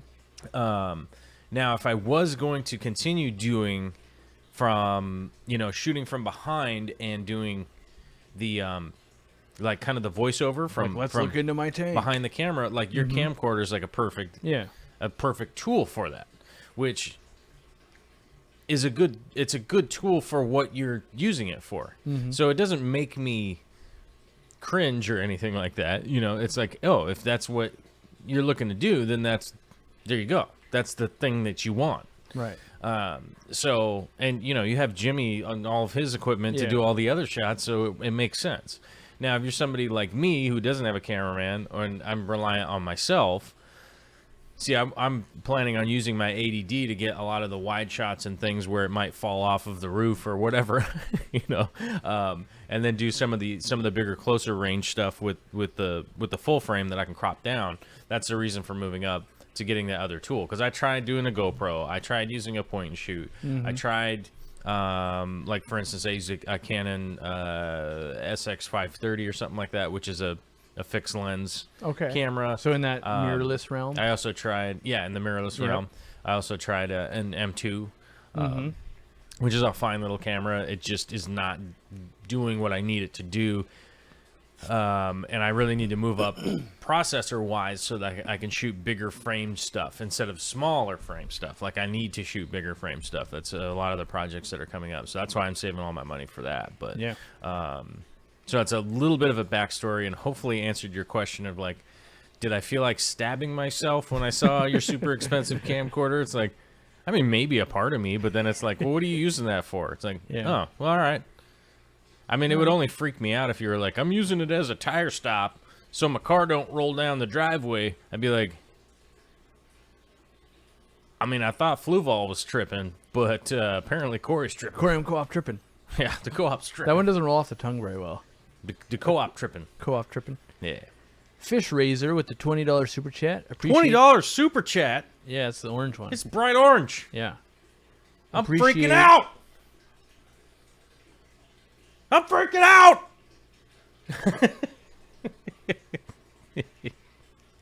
He didn't ask a question, so I figure we might as well yell a little bit. Right? Appreciate the hard work you guys are putting in. Well, thank you. We definitely are putting in hard work. I know we both probably would have slept in today. Sometimes you just kind of sleep right over here. You just take a little nap on this one. Yeah, there are times when you're like, what are you doing? Just giving my body the 5 minutes it needs not to break down before the rest of what we're gonna do. What are you doing? I'm just looking up, so hopefully I don't make eye contact with anybody who's gonna ask me questions about what I'm doing right now. Mm-hmm.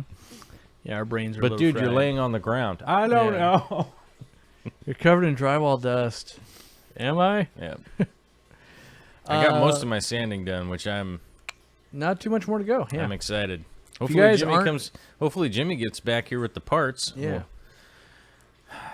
If you're not following on, I'm all trying to figure out what I'm gonna do after the show while I'm on the show, so that I can utilize the time. Man. I gotta move the stuff around. I gotta. The community tabs, both on Patreon and our channels, we're posting a lot of behind the scenes. Like, check it out, we made this table. Check it out, we did this thing. Check it out, we did this thing. So that way, you guys actually get what social do you think proof. These wires do? Yeah, you get social proof of they actually are doing stuff. It's not like we're just talking about. You're like, hey, there's another thing that and clearly still is not being missing made. a show. Still not missing a show. Still not missing a show. No shows being missed. No shows being missed. No shows. AquariumCoop.com. #free plug. Yeah. Actually, who's with the $20 and the $5? The $20 Fish Razor. Fish Razor. It's not a free plug. Fish Razor threw in the plug. Thank you, Fish Razor. Paid plug. Fish Razor. Yes. I don't know if I've checked out that channel. You know what I'm going to do? You know what I'm going to do, You Corey? gonna check it out? I'm going to check it out, man. All right. Oh, how easy guys. is it to click on the little 3 dots and then just go to their channel? Super Oh, easy. man, he doesn't have any videos up. Oh. Or she. I don't know. This person says, "Hi guys, big fan, love the show. Keep up the good work with the $5.55 super chat." Who dat? Ooh, Who dat? Lunam. Oh, wow, that's a hard one. That's why I wasn't going with the Lunam. Lunam 43081. Yeah. It's a super chat. See that? That's my favorite number, the 555. You do love the 555. I love the 555. Yeah, it is Somebody your favorite number. I realized, I think Gillett was commenting on something the other day, and it was like a 1.5 year old video or something, and somebody asked me, what's my prison number? And I put up 555, and then just the other day, Joel Gillett was on there LOL, wow, he's still... Yeah. Oh, He you've been actually sticking does with like the that 555 number. for a long time. You're not just making up stories. Yeah, that's right. 555 for life. That's right. For life. It's 555 for L. Oh my gosh. You know what I saw the other day? No. I've been seeing a lot of crazy license plates. All right. In my epic. Well, you've been driving in a my lot. epic driving back Yeah. and forth, right? And the one that I saw the other day, you know what it was? No. I'm gonna give you one guess. One guess. Okay, I'm going to guess. The license plate was Aquarium. No. Well, that was my one guess. Okay, I'm gonna tell it to you. All right. 4, Yes. 4, 4, 4, 4, 4, 4, 4, 4. 4, H. 4. Hmm. It's just a long string of 4s, which made me wonder Do you if they think were. it's a call out to I was like wondering golf? if they were Mitch Hedberg fans or something. I was thinking 4. Oh, maybe they were golf fans. I was thinking maybe they were Mitch Hedberg fans. See, I hate when the license plate is something kind of ambiguous, and then you have to diagnose the rest of the car. We have to figure them out. Okay, any golf no golf paraphernalia. Okay, what else? 4. Does they got a bunch of animals? Could be 4-H. Okay, no. It sends me into a bad spot. So 4. The number 4. 4. Would I ever do an interview with Jacob of Jacob's Aquarium? He's always talking about you. Yeah, probably. Yeah, you can come out and be on the Real Fish Talk. Yeah, he's not even too far away. He's down in California, right? San Diego, California? One of those things? I don't have an answer for that. Jake, I think he's in the You Midwest opened somewhere. No, I think you opened a nursery in California. I think he's in the Midwest. I don't know. But yes. Yeah. I would say this. This is a blanket statement that always gets people in trouble. I would say most, and this is the keyword most anyone on YouTube could probably come into the studio because I will be able to vet them at least enough by watching their demeanor on their channel, Right. fish related or not. Whereas Yeah, you'd be like some maniac that lights things on fire all the time. And it's yeah, maybe. yeah. Whereas random viewer, I'm not saying you can't come. It's just I know nothing about you, and you might be a Right. maniac that lights everything on fire. Yeah. That we got to find out ahead of time. Right. At least wait till we're ready to tear the studio Anybody down. with some kind of track record of like YouTube videos or something like that would at least show you like, Yeah. oh, that's who that guy is. Okay. Yeah, exactly. And then Like, you could just okay. hop on a video chat and go like, oh, that's actually that person. Have Mm-hmm. a talk with them real quick and then go, hey, here's where we're at. Come out to the studio. Here's the day you're going to be on the show. Gerald will be there. He'll be wearing pants, which is exciting. That's lucky. That's lucky when you get to That's like most times he's exciting. not wearing pants. It's a little weird. We got some super chats. Do you want to get this one from John's Fish Lounge? I don't know if I can handle it. What does it say? We've got a super chat. Yeah. More what? You don't want More? to know. More? You can't handle the truth. More surprises. Right? That's right. There you go. And Thanks, John. John's Fish Lounge. Oh, you know what I'm going to do? You know what I'm going to do? I'm going to click on the Yeah, little check three it out, buttons see. over here. Yeah. I'm going to check out his Computers channel. can do that? Maybe he's got something. Jules the Walker. No videos. Jules the Walker says. The two I chose to click on today, Yeah, you're 0 for 2, buddy. 0 for 2. I'm striking out over here. 555 for life. Oh, for life? For Oh, for life. What's your prison number? 555 for life. For life. Yeah. Ooh. I just realized. It'll work. We could, if we ever get a call-in number, we can do 555 life. That's a We 7-digit got to be number. the 1-888 though. Yeah. I have 1-888-555 life. I have a request. I have a request for the 888. All right. And then we can do the 888. Yes. Which makes me laugh. It's almost like Tuno. Tuno's good. Almost. Tuno's My favorite part is when people. Tuno's world renowned. My worldwide. favorite part is when people are like, "You didn't say Tuno there." I'm like, "Oh, I only do it during unboxings. It's like ingrained in my brain." You know. What can you do? What can you do? I don't Well, know. are we going to be at the big fish deal in March? I can almost say for sure no. What's the big fish deal in March? It's a big fish convention Which one is that one? over East Coasty. East And Timor Coasty? the reason I say no is I think I've got a bunch of other traveling lined up. I'm not going to say it couldn't happen. I haven't. We're only a couple months away, and I haven't started plane tickets or anything, so it seems unlikely unless there's some kind of like, oh, I need to go for some reason.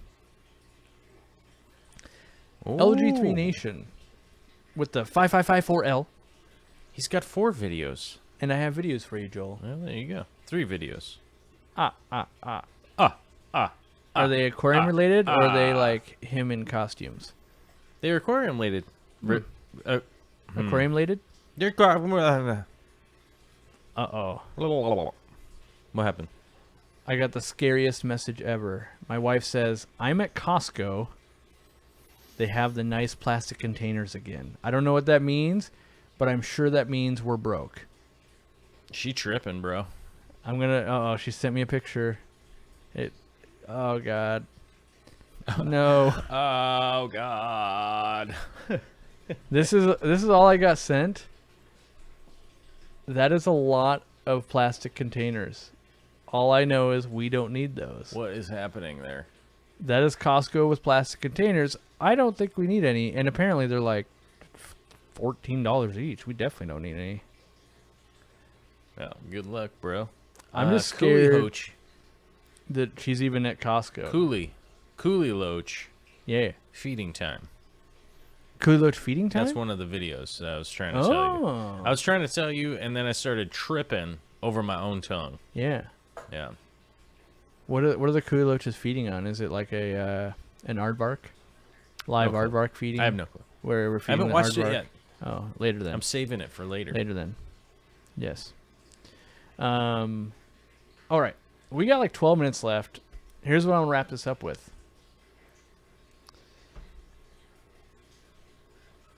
How many people concurrent? That's what I want to know. How many people Let me concurrent? find out. Concurrent? We're going concurrent? Concurrently 348. 348. So there's 348 people watching at some point, right? Uh-huh. Of those people, not knowing anything, Mm-hmm. like as in we don't know their demographic, we don't know what they already have, what would you tell them to get if they wanted to take pictures and film their fish? Canon 1DX Mark II and have me come over and With a shoot the fish $5,000 for 'em. lens? Have him shoot the fish for him. I'll help him operate it. I would almost fund that just so you'd want to not be alive anymore when you got back.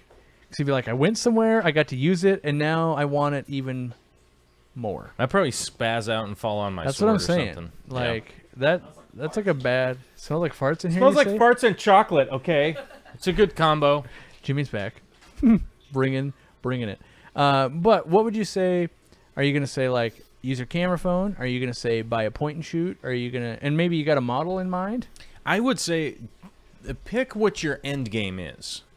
You know, Okay. like pick what it is that you want to focus on doing. And actually, you know, I spent an hour on the phone last night.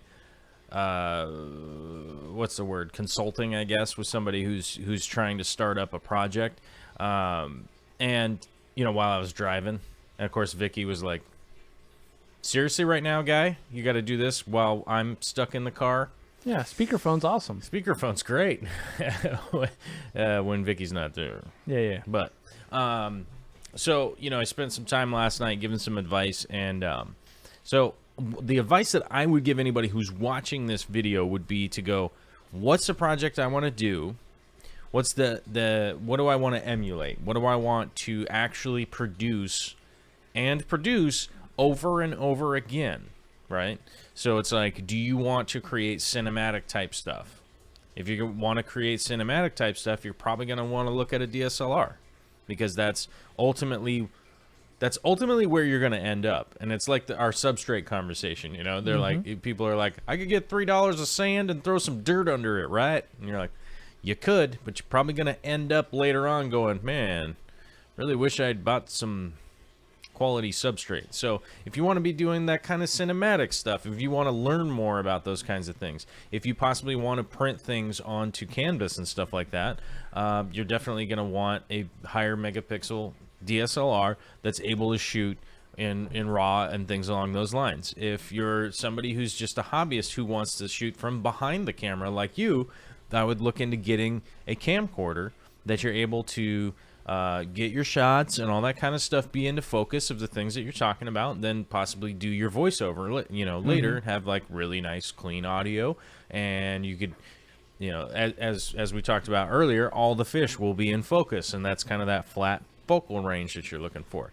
If you're somebody who likes to do Instagram, Facebook, and all those kinds of things, and you like to post stills up on there and maybe edit them a little bit so that the contrast looks better and maybe the sky looks a little cooler or whatever, then your cell phone is going to be a great option. And like that's what I chime maybe in you with. still have an S5 and you're like, well, I got to go get the S8 because here's something I want to keep doing, and I want to keep doing it more and more and more. That realistically, that's going to be how you make your decision. So once you figure out what your project is, then you can start figuring out what actual tool you want or need to be able to accomplish those things. So that's how I go about it, like day to day, right? So if I go, you know, I'm going up to the mountains, there's going to be, like we talked about earlier, there's going to be a bunch of blooming flowers and stuff like that. I know that it's a huge waste of time for me to carry all my camera equipment up the side of the mountain to shoot some wildflowers when I'm probably just going to post them up on Instagram or something like that, right? Yeah. So I take my cell phone with me. You know, my cell phone will still shoot a video if a meteor does fall from the sky, or we run into a unicorn, whatever. It's nothing worse than your camera takes a unicorn to the face. What? You run into a unicorn. You ran into the unicorn. What? Why would I be at ramming speed, bruh? I'm trying to view. You're not. The unicorn is. What? Why is he so angry? Hey, man. Why does he hate me? You stole his Lucky Charms. I thought we were friends. So yeah, that's realistically how I go about it. And that's the advice that I would always give to people, is that, like, think about what it is that you want to do, what you want to continue to replicate over time, and the thing that you want to continue to work on. Barbara Jackson has a great question right here, which is Canon or Nikon. And this is a Canon. super nerdy thing that will always come up. It's like, are you Lumix? Are you Panasonic? Are you Canon? Are you Nikon? Are you this? Are you that? Are you whatever? What's the super expensive one? The Hummelberg? What's it called? Hasselblad. Hasselblad? That's the one I was telling you. Get It's yourself 400 megapixels. Get yourself a 30,000. It's $42,000. Oh, sorry. 42,000 euros. 42,000 euros. But it can do the 400 megapixel picture. So it's 70 grand American. Yeah. And it is a point. It's a point and shoot. Yeah. That's really what they are. Really, when you get down By to the it. way, But we have George Farmer in the chat. Yeah. You gotta get stateside and there's come George on the Farmer. show. Yeah. George I like- Farmer's here. We've got a studio that's being built for you. I like buddy. George's stuff. Yeah. This is good work. You come on over. George should come over here and we'll hang out. You get stateside, then He we'll doesn't even have to help you get aquascape. here. We can just have fun. No, we won't put him to work. I'm gonna actually. That's not true. I'm gonna make him make something out of Pringles. Pringlescape? Yeah. We should have Pringlescape. Yeah. Pringlescape. Yeah, but then we need to get a whole bunch of different kinds of potato chips because of textures, colors, Yeah. landscapes, you know. You gotta crunch them up. Gotta to get, crunch 'em you up. know, Stacks. stacks on stacks on Oh, stacks. stacks on Yeah. stacks, bros. But no, George Farmer. Next time you're in the U.S., which I don't know when, we got to get you over here, get you on the show, and you know, talk about whatever funny stuff. He says he's shooting with the Canon 6D, 17 to 40 mil, for most stuff. You want the 6D Mark II, right? That's your. That's your exactly go-to? what I'm trying to save up for. Yeah. I'm really tired though. Tired of Take a saving? nap. Oh. All right. Well, I can tell you this: for the 348 people watching, I'm gonna take a live, nap at Canon, and maybe they'll give me a camera. I doubt it. But what if I do it like really cute, like? Maybe you have a chance. And I just hold up a really low. You'd have to res. show me a side I'm gonna of you hold I've up never a really seen low before. res picture of Jimmy's calves. Maybe they'll. That'll work. Maybe they'll. If it's low enough res, they'll think it's your calf. That's right. It's possible. I think for the 348 people that are watching live, 300, 400, 500? 348, because we talked about 348. cameras. If we talked about something more fishy, we'd had 500, 600. Anyway, Yeah. I we are. think upgrade yourself to current cell phone technology and play with a $25 lens kit, because you can do wide shots, you can do macro, and then learn how to do a little bit of post editing with like Jimmy. If you go to the Schwisky Vision channel, Mm-hmm. you can learn how to. That's a free plug. That's a free plug. Hashtag. Yeah. He puts out videos on how you can edit in Lightroom and stuff like that for free on your phone, and you could make it look a little bit better. You also, it's not that hard to get good audio on a phone. You can use an adapter, plug something in, get a little lavalier mic, shoot decent videos. And I just think for most people watching, upgrading to some current technology, if you don't already have it, and if you do, great. Then all you got to do is add a little couple accessories, and that'll get you in the game. Now, if you get like addicted to it, and all of a sudden this is becoming my second hobby. I used to only do fish. Now I do fish and cameras. By all means, start going down the rabbit hole. Figure out what your end game is. You know, is your end game just following George Farmer around all day, filming him film stuff? Mm-hmm. I'd like a camcorder for that. That way I can get the door. You know, I want to be helpful. Right. But you know, if your end game is ridiculous macro shots of fish, and you're gonna sell them to like TFH magazine, you got a different end game going on there. But I think most people watching, they're going, I just want my grandma to go, dang, you take good pictures. Right. I think you can pull that off on Facebook and Instagram with your cell phone. I think that's a lofty goal. We've talked, well, not a lofty goal. I think that's an achievable goal we've talked about. Mm-hmm. And I think if you can master your phone with like a little lens kit and stuff like that, and see like, oh, here's what the macro lens does, here's what this does.